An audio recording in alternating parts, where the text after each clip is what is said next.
மருந்து சேனலுடைய மேலும் பல பதிவுகளை தெரிந்து கொள்ள இந்த சேனலை சப்ஸ்கிரைப் செய்யவும், பெல் பட்டனை அழுத்தவும். மேலும் மருத்துவரின் ஆலோசனை பெற இந்த வீடியோவில் உள்ள எண்ணிற்கு தொடர்பு கொள்ளவும். இயற்கை மருந்துகளுக்கு வணக்கம். நம்முடைய அருகில் இயற்கை வைத்தியர் மதிப்புக்குரிய சச்சின் டாக்டர் இருக்காரு. ஐயா கிட்ட இன்னைக்கு ஃபேட்டி லிவர், அதாவது குடிப்பழக்கத்தினால் ஏற்படுற ஃபேட்டி லிவர், குடிப்பழக்கம் இல்லாதவர்களுக்கும் ஃபேட்டி லிவர் வருது. இதனால் ஏற்படுற ஃபேட்டி லிவருக்கும் அதே மாதிரி கெட்ட கொழுப்பு டீஜல் அதிகமாகிடுச்சு. அதுக்கான தீர்வு என்ன அப்படின்றத இந்த வீடியோவில் பார்க்கலாம். வாங்க வீடியோ போகலாம். ஐயா வணக்கம் ஐயா. சார் எப்படி இருக்கீங்க? நல்லா இருக்கீங்க? நல்லா இருக்கீங்க சார். நல்லா இருக்கீங்க சார். இன்னைக்கு நிறைய பேருக்கு பார்த்தீங்கன்னாக்கா ஃபேட்டி லிவர், அதாவது கொழுப்பு, கல்லீரலில் கொழுப்பு படிஞ்சிருக்குது. ஃபேட்டி லிவர் இருக்குது, கிரேட் 1, கிரேட் 2, கிரேட் 3 வரையும் வந்துடுது. அதே மாதிரி கெட்ட கொழுப்பு அதிகமாக இருக்குது, டீஜல் அதிகமாக இருக்குது. அதுக்கெல்லாம் பார்த்தீங்கன்னா சிகிச்சைகள் எடுக்கிறாங்க, தொடர்ந்து மருந்து மாத்திரைகள் எடுத்துகிட்டே இருக்கணும் அப்படின்றாங்க. இதுக்கான சித்த மருத்துவ முறையில் இதுக்கான தீர்வு இருக்கா? அப்படி இருந்தால் அது என்னென்ன மருந்துகள், அதை எப்படியெல்லாம் பயன்படுத்தினா சரியாகும்? ஐயா, இப்போ முதல்ல வந்து ஃபேட்டி லிவர் என்னன்றது நம்ம புரிஞ்சுக்கலாங்க ஐயா. அதாவது நம்ம உடம்புல வந்து கொழுப்பு வந்து அதிகமாக வந்து சேர்றது வந்து கொலஸ்ட்ரால். இப்போ லிவரில் வந்து கொழுப்பு அதிகமாக படிக்கிறது ஃபேட்டி லிவர். ரொம்ப சிம்பிளான டேர்மில் புரிஞ்சுக்கிற மாதிரி சொல்லணும்னா இவ்வளோ தான். இது ஏன் இந்த மாதிரி வந்து ஆகுது? இப்போ முதல்ல ஒரு காலத்தில் வந்து தண்ணி அடிக்கிறவங்களுக்கு தான் இந்த ஃபேட்டி லிவர்ன்ற கம்ப்ளைண்ட் இருக்கும். இப்போ தண்ணி அடிக்கிற பழக்கம் இருக்குல்ல, நான் எல்லாம் நல்ல ஹெல்த்தியான ஃபுட்டை எடுத்துக்கிறேன், ஆனாலுமே ஏன் வந்து ஃபேட்டி லிவர் இருக்குது அப்படின்னு சொல்லிட்டு பல பேருக்கு கேள்வி வந்து இருக்குது. இதுக்கு வந்து நான் ஆல்கஹாலிக் ஃபேட்டி லிவர் அப்படின்னு சொல்லுவாங்க. இது முதல்ல தெரிஞ்சுக்கலாம். அப்போ எதனால வருது அப்படின்னா, இப்போ எல்லாம் மணி அடித்தா சோறு, டைமுக்கு வந்து சாப்பிட்றது. இப்போ என்னென்னா முதல்ல வந்து பசிச்சு ருசித்து ரசித்து சாப்பிட்டாங்க.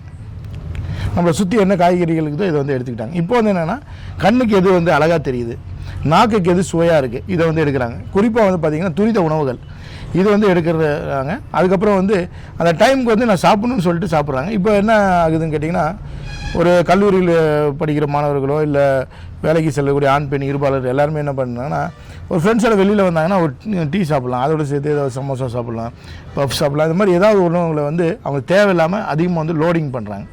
ஸோ இதெல்லாம் சேர்ந்து வந்து என்னென்னா ஒரு லெவலுக்கு மேலே பாடியோட மெட்டபாலிக் வந்து டிஸ்டர்ப் ஆகி லிவரில் வந்து ஃபேட் படிய ஆரம்பிக்குது. அதுதான் ஃபேட்டி லிவர்.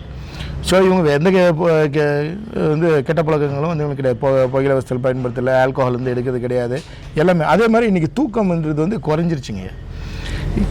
அதாவது லேட்டாக தூங்குறது. இப்போ என்னென்னு பார்த்தீங்கன்னா, இன்றைக்கி எலக்ட்ரானிக் கேஜெட்ஸ் நிறைய வந்துடுச்சு. குறிப்பாக வந்து மொபைலு, டெலிவிஷன் இது வந்ததுக்கப்புறம் இன்றைக்கி வந்து என்னென்னு கேட்டிங்கன்னா, நிறைய பயணப்படுறாங்க, நிறைய ட்ராவல் பண்ணுறாங்க, நிறைய விஷயங்களை வந்து கற்றுக்குறாங்க. இன்றைக்கி மக்கள் வந்து நிறைய முன்னை விட வந்து இன்ஃபர்மேஷன் டெக்னாலஜி நிறைய அறிவு சார்ந்த விஷயங்களை வந்து நோக்கி போகிறாங்க, நிறைய அறிவாற்றலோடு இருக்கிறாங்க. ஸோ இது எல்லாத்துக்குமே நான் மீடியாவோட கனெக்டடாக இருக்கணும் அப்படின்னு சொல்லி சொல்கிறாங்க. ஸோ ஸ்லீப் வந்து ஒரு வெரி இம்பார்ட்டன்ட் ஃபேக்டர். உறக்கம் வந்து ரொம்ப முக்கியம். இந்த சரியான உறக்கம் இல்லாததும் இது ஒரு காரணம். இது நான் alcoholic fatty liver. Alcoholic fatty liver எல்லாருக்கும் தெரிஞ்ச மாதிரி போதை வஸ்துகள் பயன்படுத்து, வெறும் குடிப்பழக்கம் மட்டும் இல்லாமல் பலவிதமான போதை வஸ்துக்கள் வந்து பயன்படுத்துறதுனாலையும், அதே மாதிரி செல்ஃப் மெடிக்கேஷன் சொல்லுவாங்க, இதனாலையும் வந்து இந்த ஃபேட்டி லிவர் வந்து உருவாகும். இந்த ஆல்கஹாலிக் ஃபேட்டி லிவர் வெறும் இந்த ஆல்கஹால் எடுக்கிறதுனால மட்டும்தான் வருது. குடிப்பழக்கம் இருக்குது, குடிப்பழக்கத்தினால வந்து இந்த ஃபேட் வந்து அக்யூமுலேட் வந்து ஆகுதுன்னா லிவரால் அதை கரெக்டாக வந்து ப்ராசஸ் பண்ண முடியல. அதனால் ஆல்கஹாலிக் ஃபேட்டி லிவர். நான் ஆல்கஹாலிக் ஃபேட்டி லிவரில் வந்து பார்த்திங்கன்னா இன்னொரு குறிப்பு என்னென்னா, இங்கே நிறைய பேர் டயபெட்டிக்காக இருக்காங்க. இன்னொன்று செல்ஃப் மெடிக்கேஷன். நிறைய வந்து கவுண்டரில் போய்ட்டு ட்ரக் வாங்க, கால் வலிச்சா ஒரு மருந்து வாங்க சாப்பிடுது, தலை வலிச்சா ஒரு மருந்து வாங்க சாப்பிடுது. மருத்துவர்கள் ஆலோசனைப்படி நீங்கள் எந்த வைத்திய முறையை வந்து ஃபாலோ பண்ணியிருந்தா இருந்தாலும் மருத்துவர்கள் ஆலோசனைப்படி நீங்கள் மருந்துகள் எடுத்துக்கிறது வந்து உங்களுக்கு எந்த வித பக்க விளைவுகளும் கொடுக்காது. இந்த மாதிரியான காம்ப்ளிகேஷன்ஸ் வந்து அரைஸ் ஆகவும் பார்த்துக்கலாம். அதே மாதிரி நாள்பட்ட வியாதிகளுக்கு வந்து டாக்டர் பார்த்துட்டு 6 மாதம் 1 வருஷம் நான் டாக்டர் போய் திரும்ப ரிவ்யூக்கு போகலை, டயபெட்டிக்காக இருக்காங்க, இது ஹைப்பர் தைராய்டு இருக்குது, ஹைப்பர் டென்ஷன் இருக்குது, பிபி இருக்குது, இந்த மாதிரியான விஷயங்களுக்கு வந்து 3 மாதத்துக்கு ஒரு முறையாவது உங்களோட மருத்துவரை நீங்கள் வந்து பார்க்கணும். உங்களோட பாடியோட கண்டிஷனுக்கு ஏற்ற மாதிரி அவங்க மருந்து உங்களோட விகிதாச்சாரத்தை மாற்றி கொடுப்பாங்க. இல்லை உங்கள் லைஃப் ஸ்டைல் மாடிஃபிகேஷனு, உணவு பழக்கங்களை வந்து மாற்றி சொல்லுவாங்க. ஸோ இதெல்லாம் செய்யும் பொழுது அவங்களுக்கு அது சரியாயிடும். நம்ம சித்த மருத்துவத்தில் வந்து பார்த்திங்கன்னா எல்லாருக்கும் தெரிஞ்சது, இப்போ மஞ்சள் காமாலை இல்லை பிலிரூபின் வந்து அதிகமாகிடுச்சு அப்படின்னா கீழாநெல்லி வந்து கொடுப்பாங்க.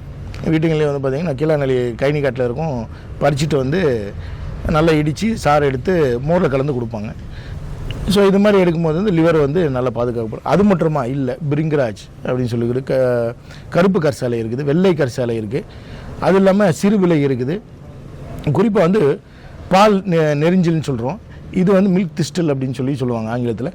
இது எல்லாமே வந்து லிவரோட ஹெல்த்துக்கு வந்து ரொம்ப அற்புதமாக வேலை செய்யும். இது எல்லாமே ஒரு குறிப்பிட்ட ஒரு விகிதாச்சாரத்தில் வந்து எடுக்கும்போது நாள்பட்ட ஃபேட்டி லிவர் கிரேட் 1, 2, 3 எதுவாக இருந்தாலும் நம்ம வந்து இது அவங்களுக்கு கொடுத்துட்டு வரும்போது பரிந்துரை செய்யும்போது வந்து கிரேட் 3லேருந்து கிரேட் 2, கிரேட் 2லேருந்து கிரேட் 1 இந்த மாதிரி வந்து அவங்களுக்கு நல்லா குறைஞ்சது பார்க்கலாம். அவங்களோட டைஜஸ்ட் சிஸ்டம் வந்து நல்லா இம்ப்ரூவ் ஆகும், நல்லா பசியை வந்து தூண்டும். இந்த கொமட்டல் வாந்தி வந்து இருக்காது, விக்கல் இருக்காது, அசிடிட்டி வந்து இருக்காது. இந்த பிரச்சனைகள்லாம் ஒன்று ஒன்றா வந்து சரியாயிட்டு வரும். இப்போ ஆல்கஹாலிக் ஃபேட்டி லிவர் உள்ளவங்களுக்கு நம்ம இந்த மாதிரியான சொட்டு மருந்து வந்து கொடுக்குறோம். அதே போல் இந்த பவுடர், இந்த மாத்திரை 3 மருந்துகளை வந்து சேர்த்து கொடுக்குறோம். இது வந்து கொடுக்கும்போது என்னென்னா ஆல்கஹாலிக் ஃபேட்டி லிவர் உள்ளவங்களுக்கு அந்த ஆல்கஹால்னால் ஏற்படக்கூடிய இந்த வயிறு எரிச்சல், வயிறு உப்புசம், பசியின்மை, மலச்சிக்கல் இது எல்லாத்தையும் போக்கும். அது மட்டும் இல்லாமல் அவங்களுக்கு வந்து அந்த அப்பிடேட், அதாவது நல்ல பசியை தூண்டி நல்லா சாப்பிட்றதுக்கு உண்டான ஹெல்ப்ஃபுல்லாக இருக்கும். லிவரை வந்து ரிவர்ஸ் பண்ணும். ஸோ அவங்க மருத்துவரோட ஆலோசனைப்படி இது வந்து எடுத்துக்கிட்டு வரும்பொழுது இன்னும் தேவைப்பட்டால் அவர் உடம்புக்கு என்ன உபாதை இருக்கோ அதுக்கு தகுந்த மாதிரியான மருந்துகளை வந்து மருத்துவர்கள் வந்து கொடுப்பாங்க. அதை எடுத்துகிட்டு வரும்போது நல்ல ரிசல்ட் வந்து கிடைக்கும். நான் ஆல்கஹாலிக் ஃபேட்டி லிவர் உள்ளவங்களும் இதை வந்து எடுத்துக்கலாம். இதில் வந்து ஒரு மருந்து வந்து வராதுங்க, இந்த பவுடரும் இந்த ட்ராப்ஸ் மட்டும் தான் நம்ம வந்து கொடுப்போம். இன்கேஸ் கொலஸ்ட்ரால் வந்துருக்கு, டிஜிஎல் மட்டும் எனக்கு எலவேட்டடாக இருக்குது அப்படின்னும் போது அவங்களுக்கு ஃபேட்டி லிவர் இருக்கான ஒரு அல்ட்ராசவுண்ட் ஸ்கேன் எடுத்து பார்த்தாங்கன்னா தெரியும். அந்த மாதிரி இருக்கவங்களுக்கு இந்த பவுடரும் இந்த சொட்டு மருந்து வந்து கொடுத்துட்டு வந்தாங்களாவே அவங்களுக்கு அந்த டிஜிஎல் வந்து நல்ல கட்டுக்குள்ளே வந்து வரும். உணவு பழக்கங்களை வந்து அவங்க மாற்றினாங்கன்னா இன்னும் அற்புதமான ரிசல்ட் வந்து அவங்களுக்கு கிடைக்கும். என்ன நேரங்களே, உங்களுக்கு ஃபேட்டி லிவர் இருக்கா, இல்லை டிஜிஎல் அதிகமாக இருக்கா, இதுக்காக தொடர்ந்து மருந்து மாத்திரைகள் எடுத்துகிட்டு இருக்கிறீங்களா? நிச்சயமாகவே அதுக்கான தீர்வுகள் இருக்குது சித்த மருத்துவத்தில். இது மாதிரியான மருந்துகளை எடுத்துகிட்டு அதை ஸ்டெப் பை ஸ்டெப்பாக சரி பண்ணி அப்புறமா மாத்திரை இல்லாமல் வாழ முயற்சி பண்ணுங்கள். இது மாதிரியான பிரச்சனை உள்ளவங்களுக்கு இந்த வீடியோவை எல்லாருக்கும் ஷேர் பண்ணுங்கள். மீண்டும் இன்னொரு அருமையான பதிவு சந்திக்கலாம். நன்றி, வணக்கம். வணக்கம்.